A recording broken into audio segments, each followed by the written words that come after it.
Hi, my name is April Jennifer Choi, and today we're going to cover what to look for in a whip. This is a video request that I've gotten a couple of times, and I figured I'd cover it today. So usually when you hear somebody describe a whip, they'll say something like, this is a 8-foot, 8-plat, rawhide cow whip from David Morgan or something like that. So the first thing that people tend to cover is the length. Whips are generally around 6 feet. 8 feet tends to be for more sound, more targeting things, kind of like that. 6 foot is usually meant for your basic whip work, and then you can get down to 4-foot whips, which are more for speed and combos. The next thing they're going to talk about is the plat count. I have a couple of whips here to show you kind of what the plat count is. So right here, there are 3 separate whips. So you can see here that we have 3 different whips, one with a very high, very fine plat, the other one with like a medium one, and another one with a very coarse plat. So this right here is only a 4 plat, this one right here I believe is an 8, and this one here is a 12 on a thinner stock whip. So the best analogy I've heard for plat count is kind of like links in a chain. So if you have, say, 1 foot, but a 1-foot chain, but it only has like 4 links, it's kind of stiff, moves in a little more clunky, while if you have a 6-foot chain that has a ton of tiny little links, it tends to move smoother. So people tend to try and look for high plat count whips, usually between 12 and 16. There are some whip makers, for example, Peter Thorndike has done several 32 plat whips, I believe so has Victor Tella, but those are kind of the extreme side of plat count.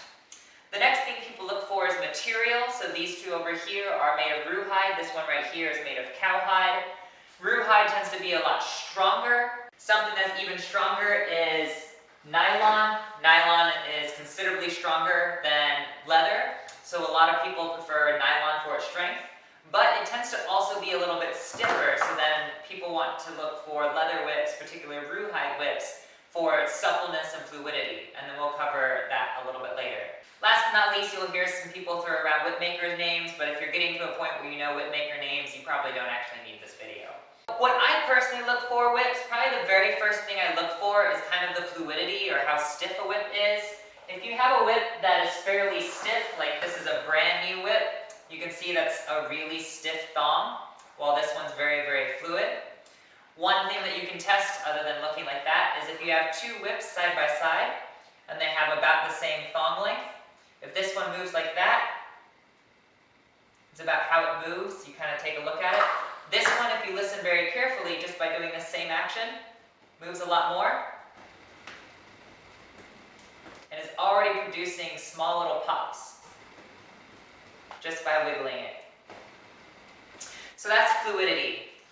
The next thing I look for in a whip is actually its balance point.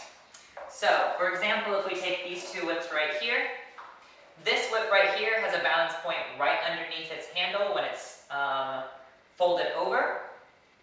This one right here, when it's folded over, has a balance point all the way out toward the nose. So this is like a heel-heavy versus a nose-heavy whip. Now, people will prefer a whole bunch of different areas.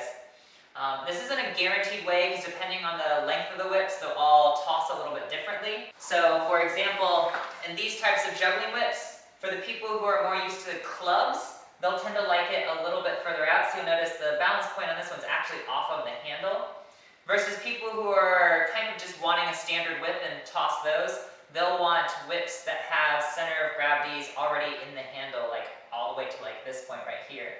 To show you where the center of gravity is in the toss, when I toss this whip right here, hopefully you can see all that. Once again, this spins around about right here. So you can see it's about 4 to 5 inches off the tip of the handle. While this whip right here, if you were to toss it, one more time, you can see that this particular whip, it actually spins inside the handle about right here. So those are kind of the balance. Personally, I like heel-heavy whips. Some people like it just a little bit forward, and some people like it completely off the handle. It's just kind of a matter of personal preference. But personally, for a beginner, I think it's easier to crack a whip that's not too nose-heavy, because then it gets out of control.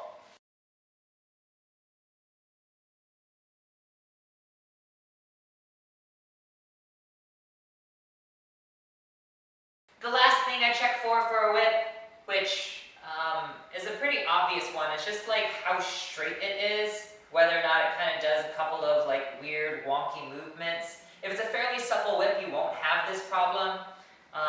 Otherwise, some whips tend to shoot out one way or another, or have a bunch of lines in it, which obviously you don't want in a whip. So I just look for a whip that is just really straight when you hold it out. If you spin it around, there isn't much movement side to side. Even the spine of the whip is pretty relaxed, personally. For a beginner, I tend to recommend getting a 6-foot bull whip. For types of whips, we have a different video. Usually go ahead and do a nylon one. It doesn't require nearly as much work. If you do get a leather whip, you will probably need to go ahead and grab some like neat oil paste or saddle soap or some oil just to make sure that you can keep your leather whip clean. Also, very, very important, do not have cats around your whips. They particularly like chasing the poppers, and this one right here has destroyed many $1,000s worth of whips. Haven't you, little stinker?